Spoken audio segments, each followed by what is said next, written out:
शाहूवाडीमध्ये अवकाळी पावसाची जोरदार हजेरी बघायला मिळते। शाहूवाडी परिसरात विजांच्या कडकडाटासह जोरदार पाऊस सुरू झालाय। त्यामुळे उष्णतेने हैराण झालेल्या नागरिकांना पावसामुळे काहीसा दिलासा मिळालाय। कोल्हापूरमधले आपण दृश्य बघतो। कोल्हापुरात अवकाळी पावसाची हजेरी बघायला मिळते। शाहूवाडी परिसरातली दृश्य आहेत। शाहूवाडी परिसरात विजेच्या कडकडाटासह जोरदार पावसाला सुरुवात झाली। त्यामुळे उष्णतेने हैराण झालेल्या नागरिकांना काहीसा दिलासा या पावसामुळे बघायला मिळतो।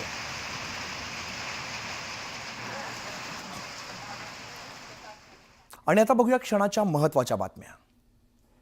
महत्त्वाच्या बातम्या प्रायोजक पुष्कराज रागी डिलाइट्स, महाराष्ट्राचं लाडकं आणि नंबर 1 नाचणी सत्व।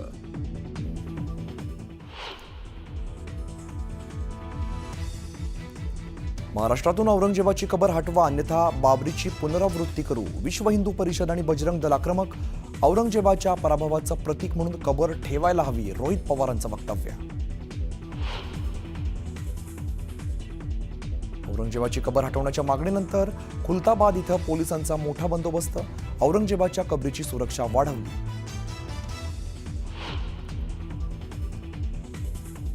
हलाल पद्धतीनेच मटण विकणार, प्रमाणपत्राची गरज नाही। नाशिकच्या हिंदू खाटीक समाजाचा नितेश राणेंना झटका। तर एका व्यक्तीच्या सांगण्यावरून व्यवसायात बदल करणार नाही, नागपूरच्या खाटीक समुदायाचं वक्तव्य।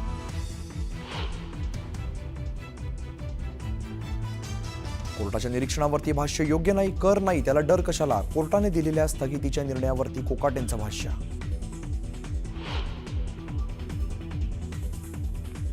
सामाजिक न्याय आदिवासी विभागाचा निधी लाडकी बहीण योजनेसाठी वळवला। संजय शिरसाटांकडून नाराजी व्यक्त। निधी कापू नका, शिरसाट मुख्यमंत्री अर्थमंत्र्यांना करणार विनंती। लेखापरीक्षणात कोणताही घोटाळा नाही, ठाणे महानगरपालिकेचं स्पष्टीकरण। 3 अब्ज 37 कोटी 53 लाख रुपयांचा हिशेब मिळत नसल्याचा विरोधकांनी केला होता आरोप। डाकणींना मारहाण केलेल्या खोक्या उर्फ सतीश भोसलेला घेऊन पोलीस घटनास्थळी दाखल। पोलिसांकडून मारहाण केलेल्या बावी गावची पाहणी।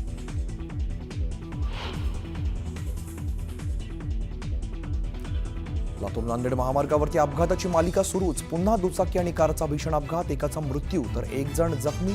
याआधीही 2 वेळा याच ठिकाणी झाले होते अपघात। आणि 14 वर्षाच्या शाळकरी मुलाला कार चालवायला दिलेल्या पालकांवरती गुन्हा दाखल। 10,000चा दंड वसूल, ठाणे वाहतूक पोलिसांची कारवाई।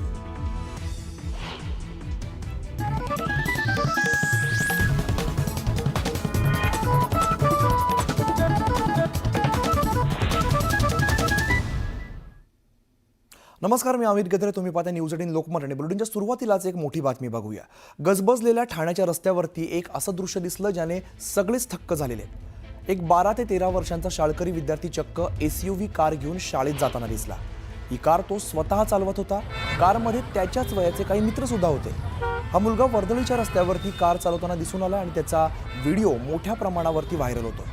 दरम्यान इतक्या लहान वयात या मुलाच्या हाती कार देणाऱ्या पालकांवरती आता कारवाई करण्यात आलेली आहे। ठाणे पोलिसांनी पालकांवरती गुन्हा दाखल केला, तसंच 10,000 रुपये दंड पालकांकडून वसूल करण्यात आलेला आहे। ठाणे वाहतूक पोलिसांनी ही कारवाई केली आहे।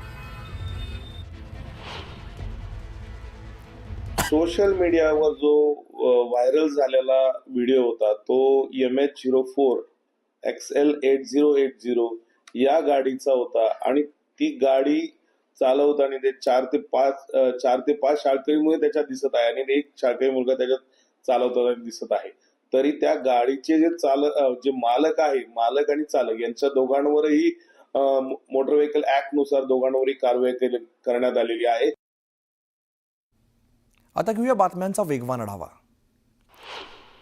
हिंगोलीमध्ये यंदा जवळपास 11,000 हेक्टरवरती भुईमुगाची लागवड करण्यात आली आहे। यामध्ये सध्या कोळपणी, खुरपणी अशी अंतर्मशागतीची कामं सुरू आहेत। मात्र पिकावरती बुरशीजन्य रोगाचा प्रादुर्भाव झाल्यामुळे पिकं सुकायला लागली। उन्हाळी हंगामासाठी काटेपूर्णा प्रकल्पातून पाणी सोडणं शक्य नसल्याचं पत्र पाटबंधारे विभागाने अकोल्यातील शेतकऱ्यांना पाठवलंय। त्यामुळे तीळ, मका, ज्वारी आणि गव्हासाठी पाणी कुठून आणायचं असा पेच निर्माण झालाय। जळगावच्या पाचोऱ्यातील सातगाव डोंगरी इथल्या शेतकऱ्यावरती रानडुकराने हल्ला केलाय। शेतामध्ये पाणी भरण्यासाठी गेले असता रानडुकराने शेतकऱ्यावरती हल्ला चढवलाय।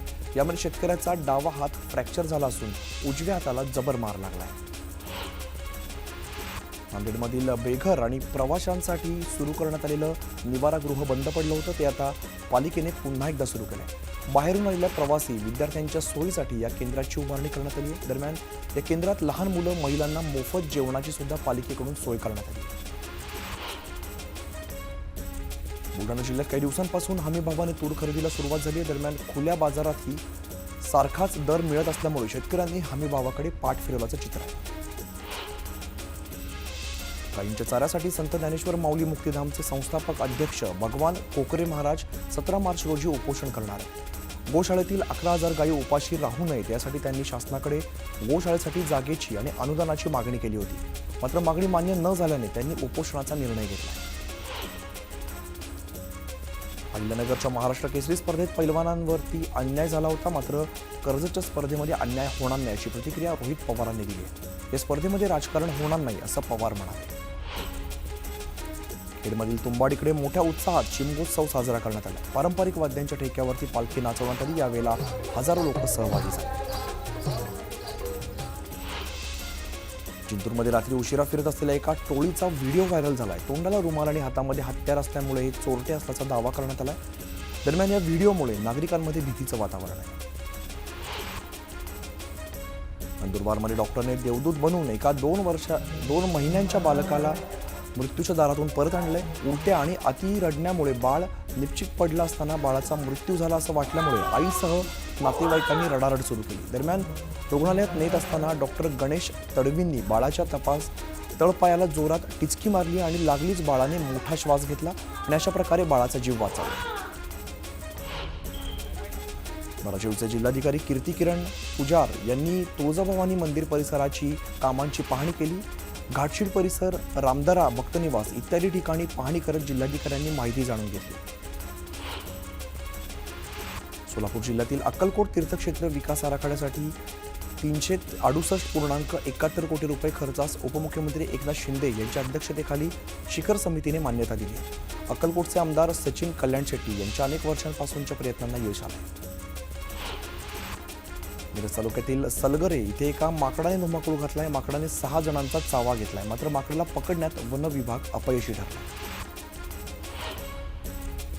सांगलीच्या मिरजेत गुलमोहर कॉलनीमध्ये एकाच ठिकाणी 4 विषारी साप आढळलेले आहेत. रेस्क्यू टीमकडून सुरक्षितपणे 4ही विषारी सापांचा रेस्क्यू करण्यात आला.